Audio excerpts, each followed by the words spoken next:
L'Église catholique fait mémoire de Saint PIEV, Saint Robert de Molesme. Plusieurs saints ont illustré ce nom fréquemment porté par les papes, et qui signifie pieux en latin. Si les papes portent un habit blanc, c'est grâce à Pivet, qui fut d'abord membre de l'ordre de Saint-Dominique. Il en gardait la couleur de l'habit quand il fut élu pape en 1556. Sous des traits sévères vibrait un grand amour de l'Église et une ardente piété envers la Vierge Marie par la prière du rosaire.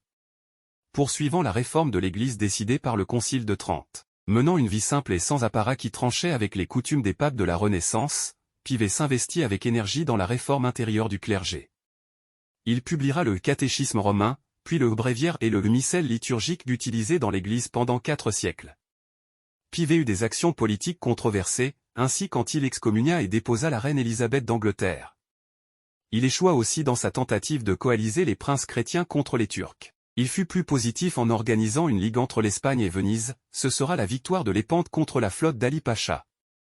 Ce pape intrépide mourut à Rome le 1er mai 1572. Saint Robert de Molesme. Robert est un prénom d'étymologie germanique, qui signifie rode-gloire et berre brillant. Avec plusieurs frères, Robert part dans la forêt de Molesme en Côte d'Or, pour réaliser son projet de réforme monastique qu'il nomme une petite république selon l'Esprit Saint. Les disciples affluent, les dons et le relâchement aussi. Robert repart avec les plus fervents pour un lieu plus exigeant. Ce sera Cîteaux, qui deviendra la nouvelle abbaye mère des bénédictins. Robert en sera le premier abbé. Il aura pour successeur un autre grand spirituel, Étienne Hardigne. L'œuvre sera poursuivie et amplifiée par Saint Bernard, de Cîteaux à Clairvaux. Saint PIEV, Saint Robert de Molesme, priez pour nous. Évangile. Évangile. Je vous donne ma paix. Alléluia. Alléluia. Le Christ devait souffrir et ressusciter d'entre les morts pour entrer dans la gloire. Alléluia.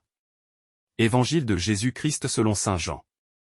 En ce temps-là, Jésus disait à ses disciples: Je vous laisse la paix, je vous donne ma paix, ce n'est pas à la manière du monde que je vous la donne. Que votre cœur ne soit pas bouleversé ni effrayé. Vous avez entendu ce que je vous ai dit. Je m'en vais, et je reviens vers vous. Si vous m'aimiez, vous seriez dans la joie, puisque je pars vers le Père, car le Père est plus grand que moi. Je vous ai dit ces choses maintenant, avant qu'elles n'arrivent, ainsi, lorsqu'elles arriveront, vous croirez. Désormais, je ne parlerai plus beaucoup avec vous, car il vient, le Prince du monde.